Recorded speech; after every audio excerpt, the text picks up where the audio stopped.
अस्सलाम वालेकुम friends and students, आप देख रहे हैं टैक्स दोस्ती वीडियोस। और सर्कुलर नंबर 1 2023-24 एफबीआर ने जो 21 जुलाई 2023 को इशू किया है, जिसका ताल्लुक सेक्शन 7E से है और सेक्शन 236C से, उसने सारे रेजिडेंट पाकिस्तानी टैक्स पेयर्स को भी परेशान किया हुआ है और नॉन रेजिडेंट्स को भी किया है। तो नॉन रेजिडेंट्स पे तो ये सेक्शन अप्लाई नहीं होता 7E, तो इसलिए परेशानी की बात नहीं है। हाँ, सेल के टाइम 236C का सेक्शन अप्लाई होगा आप पे, लेकिन जो है उसमें वो जो नई सेक्शन ऐड हुआ है वो आप पे अप्लाई नहीं होगा। तो नॉन रेजिडेंट्स पे तो ये अप्लाई नहीं होता, रेजिडेंट लोगों पे आ जाते हैं। और ये जो सर्कुलर नंबर 1 है, आप व्हाट्सएप पे भी देख रहे होंगे, लोग इसकी इंटरप्रिटेशन भी करें। ये सिंपल है। सबसे पहला सवाल जो पूछना है कि ये सेलर जो ATL पर है या जो सेलर ATL पे नहीं है, ये किस शख्स से मुखातिब है, यानी कौन से टैक्स पेयर्स हैं जिस पे सर्कुलर 1 अप्लाई होता है, कौन से रेजिडेंट पाकिस्तानी टैक्स पेयर्स हैं जिन पे ये सर्कुलर अप्लाई नहीं होता।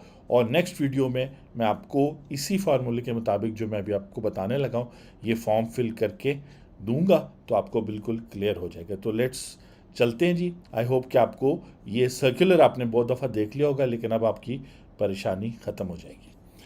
हम यहाँ 3 टैक्स पेयर्स लेंगे जो जो जिसमें से आप इनमें से किसी भी एक कंडीशन में फॉल करते हैं as a resident tax filer for tax year 2022। First जो टैक्स फाइलर है वो है जिसकी कोई इमूवेबल प्रॉपर्टी ही नहीं है, यानी कि उसने ना उसके नाम पे है और ना ही उसने जेन्युइनली वेल्थ स्टेटमेंट में डिक्लेयर किया, क्योंकि उसके नाम पे कोई प्रॉपर्टी नहीं, इमूवेबल प्रॉपर्टी। मूवेबल है, बैंक अकाउंट है, गाड़ी शायद हो या शायद वो भी ना हो, लेकिन कहने का मतलब है कि इमूवेबल प्रॉपर्टी। तो सेक्शन 7E उस शख्स पे अप्लाई नहीं होता, इसीलिए उसकी टैक्स लाइबिलिटी एक तरह से नॉन एप्लीकेबल है 7E की, या ज़ीरो कह लें। ऐसे शख्स की ना चूँकि प्रॉपर्टी है, ना उसने वो फॉर्म अप्लाई, ना वो फॉर्म फिल करना है फॉर्म A, और ना ही सर्कुलर 1 उस पर अप्लाई होता है। तो आप कहेंगे ये क्यों बताया जा रहा है? ताकि आपको अब ये टैक्स फाइलर 2 और 3 क्लियर हो जाए कि ये क्या। टैक्स फाइलर 2 वो है जिसके पास टोटल इमूवेबल प्रॉपर्टी जो उसने अपनी टैक्स ईयर 2022 में डिक्लेयर की है वो 25 मिलियन से ज़्यादा है, यानी 2,50,00,000 से ज़्यादा की उसके पास प्रॉपर्टी है। लेकिन sub section 2 of section 7E में बहुत सारी एक्सक्लूजन्स दी हुई हैं कि एक कैपिटल एसेट, एक बिजनेस प्रेमिस, एक एग्रीकल्चर लैंड, और जिस पे आपने टैक्स जिस 2022 में जिस पे आपने 236K का टैक्स पे किया वो, और इसके अलावा 25 मिलियन तक की जो प्रॉपर्टीज़ है वो सारी एक्सक्लूड कर दी गई हैं। तो ये वो शख्स है टैक्स फाइलर 2 जिसने एक्सक्लूजन यूज़ करके 25 मिलियन से नीचे उसकी प्रॉपर्टीज़ आ गई हैं। उसने वो कैपिटल एसेट, मतलब उसने section 2 of sub section 2 of section 7E की हेल्प ली है, जिस पे हम बहुत सारी वीडियोस बना चुके हैं, आप हमारे देख सकते हैं। और ये वीडियो भी उसी प्लेलिस्ट का हिस्सा है जहां आप वो वीडियोस देख सकते हैं। तो उसकी लाइबिलिटी अंडर सेक्शन 7E जो है ज़ीरो है, क्योंकि वो 25 मिलियन से ऊपर नहीं गया एक्सक्लूजन्स यूज़ करके।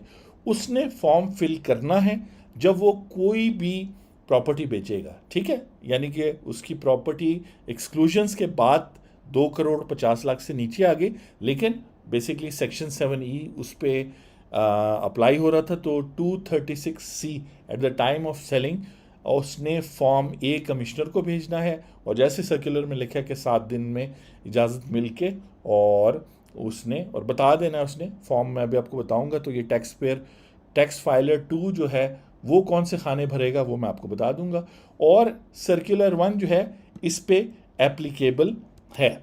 लेकिन जो है इसमें जो सारी डिटेल लिखी है कि वो ATL पर है कि वो चीज़ इस पे एप्लीकेबल नहीं है।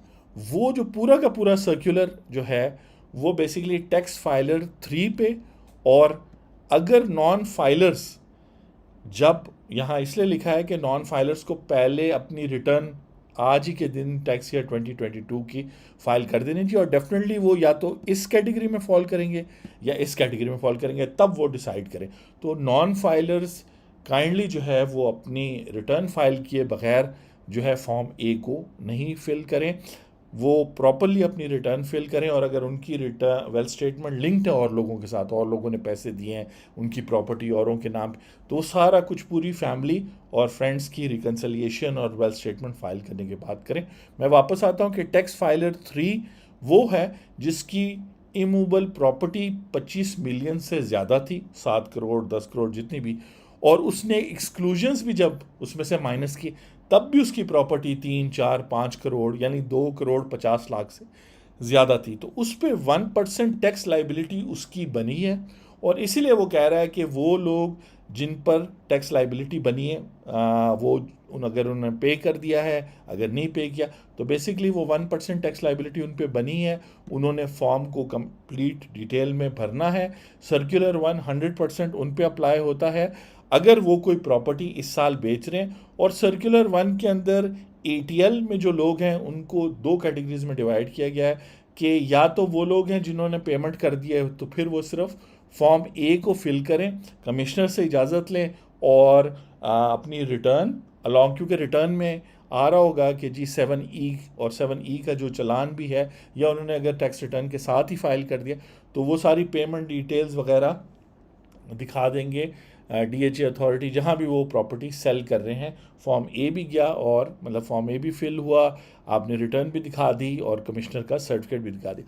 अगर आपने नहीं पे किया तो उसमें लिखा है कि आप इसको पे करें, उसका स्पेशल चालान है E.FBR पे, और पेमेंट करने के बाद आप फॉर्म ए भी लेके जाएंगे, अपनी टैक्स रिटर्न 2022 की लेके जाएंगे, और ये 1% चालान जो अब आपने पे किया होगा वो भी लेके जाएंगे। या अगर आप वो 1% नहीं पे करते, तो अगर आप पंजाब में हैं, जैसे हमने अभी अपनी प्रीवियस वीडियो में बताया था इमूवेबल एसेट वाली, कि लाहौर हाई कोर्ट के फैसले की वजह से ये सेक्शन एप्लीकेबल नहीं है पंजाब के रेजिडेंट्स के लिए, तो आप कोर्ट ऑर्डर की साथ में वो कॉपी लगा देंगे। और आई होप कि ये फार्मूला आप समझ गए कि ये 3 सिनेरियोज हैं। नॉन फाइलर्स काइंडली फाइल करें पहले, और अगर फॉर एग्जांपल वो इस कैटेगरी में आ रहे हैं तो शायद उनको फाइल ना करना पड़े, ठीक है। लेकिन अगर उनके नाम, जाहिर बात है कि वो इस ट्रांजैक्शन का हिस्सा बन रहे हैं, तो डेफिनेटली वो ये टैक्स फाइलर 2 या टैक्स फाइलर 3 में आएंगे। अगली वीडियो में मैं आपको बताता हूँ कि जब आप फॉर्म फिल करेंगे तो टैक्स फाइलर 2 कहाँ पर क्या डिटेल्स लिखेगा, और टैक्स फाइलर 3 जो है वो क्या डिटेल्स लिखेगा। टैक्स फाइलर 3 वो है जिस पे पूरा सर्कुलर 1 जो है इम्प्लीमेंट हो रहा है। आपसे मुलाकात होती है अगली वीडियो में। Thank you.